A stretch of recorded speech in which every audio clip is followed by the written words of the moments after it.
Nah, bagaimana sih cara membuat setting yang bisa believable kayak gitu?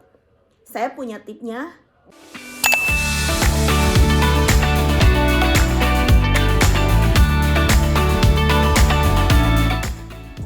Halo kawan karya, saya Jia Effendi, editor dan penulis juga konten kreator. Saya sudah berkecimpung di dunia penerbitan dan penulisan buku sejak 2009 dan menulis sudah jauh lebih lama lagi. Buku pertama saya terbit tahun 2008, tetapi cerpen pertama saya terbit di sebuah majalah nasional tahun 1999. Sejak menjadi editor sekitar 12 tahun lalu, saya sudah menghasilkan sekitar 200 naskah yang sudah pernah saya sunting. Kemudian saya juga menerjemahkan novel. Dan saat ini saya adalah mentor bagi para penulis novel yang ingin menyelesaikan novelnya dengan baik dan layak dan bisa diterima oleh penerbit. Di Karya Karsa, saya membuat konten-konten, materi-materi tentang menulis, terutama menulis novel, mulai dari bagaimana cara membuat premis dan sinopsis, kemudian bagaimana membuat karakter yang memorable dan manusiawi, juga bagaimana membuat outline yang bisa membuat kita lebih produktif dan lebih cepat ketika menulis, juga bagaimana membuat dunia fiksi yang tampak seperti nyata.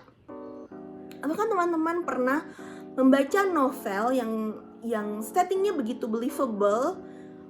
Teman-teman tahu itu fiksi, teman-teman tahu itu fantasi, tetapi penulisnya bagus banget nulisnya sampai kita menganggap tempat itu betulan ada. Banyak ya novel kayak gitu. Novel yang paling saya ingat yang bisa menghasilkan efek seperti itu tuh Harry Potter.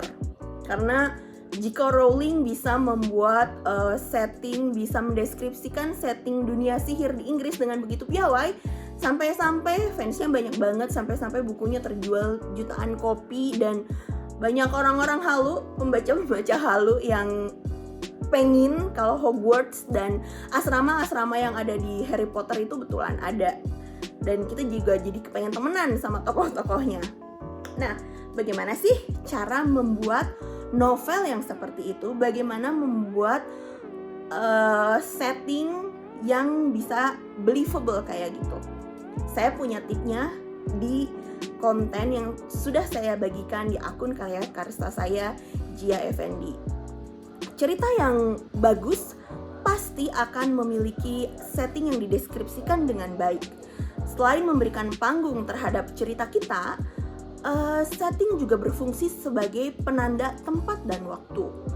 Memperlihatkan sifat-sifat karakter, kemudian bisa menambah konflik juga, dan menambah atau mengurangi tensi atau ketegangan, juga memperlihatkan emosi tokoh-tokohnya, serta bisa memperlambat atau mempercepat pace atau tempo cerita. Tempo ini penting karena cerita yang dideskripsikan dengan terlalu banyak deskripsi itu bisa pengalaman membaca kita lagging atau dragging atau jadi lambat.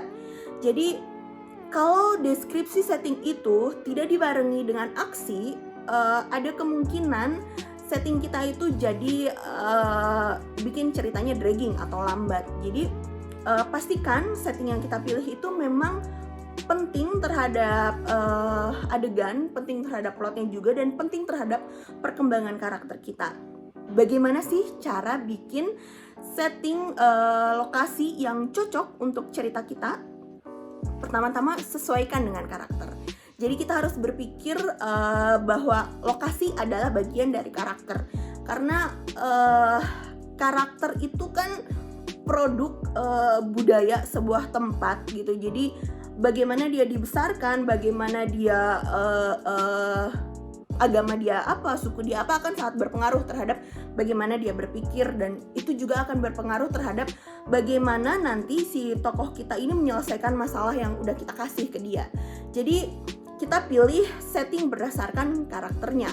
Jadi kalau kita bikin karakternya orang Inggris ketika dia ada di Bandung, harus kayak gimana biar believable gitu. Itu harus dipikirkan. Jadi contohnya jika kita membuat novel romance dengan tokoh utama kita adalah seorang programmer perempuan yang pekerjaannya memang itu sehari-hari di dalam konfliknya, bagian dari konfliknya adalah itu, kita nggak bisa bikin settingnya di hutan gitu, karena di hutan nggak ada wifi, nggak ada sinyal. Mungkin ada ya beberapa hutan yang ada wifi-nya, tapi jadi agak aneh gitu ketika programmer di hutan gitu. Jadi kita pasti akan lebih memilih tokoh kita berada di kota-kota besar, di gedung-gedung tinggi yang memiliki wifi, memiliki jaringan yang kuat gitu, jaringan internet yang kuat. Tip lain untuk menentukan setting adalah utamakan lokasi yang familiar buat kita sebagai penulisnya, karena dengan begitu kita akan lebih mudah menceritakannya, karena kita udah tahu, kita nggak perlu riset banyak-banyak lagi. Terus kita udah tahu seluk-beluk daerah tersebut lah gitu, tahu belokannya di mana. Misalnya di gang ini ada tukang bakso, di gang berikutnya ada tukang miamin misalnya, kita udah tahu daerah tempat kita tinggal. Nah tapi kalau kita kepingin pilih setting yang memang tidak ada hubungannya dan kita nggak familiar sama kita, nggak pernah kita datangi, pilihlah lokasi yang bikin kita senang. Senang itu maksudnya kita menyukai kota tersebut, kita kepengen ke daerah situ, kita mau untuk riset soal kota itu gitu. Jadi pilih kota atau tempat yang membuat kita senang. Kemudian dan dengan begitu ketika kita milih tempat yang bikin kita senang, kita akan riset dengan lebih baik gitu. Nah demikianlah teman-teman, dikit aja, cuma sebagian kecil dari materi tentang bagaimana memilih setting yang cocok untuk novelmu.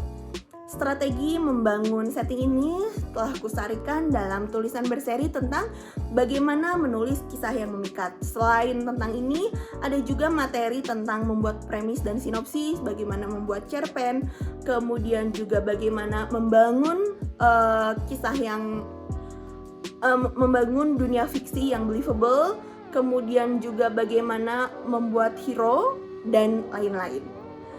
Nah, selain itu saya juga bisa membantu teman-teman semua untuk menghasilkan tulisan yang menarik dan memikat dengan mengikuti program mentoring, editing, review, juga konsultasi yang kubuka. Semangat berkarya teman-teman semua.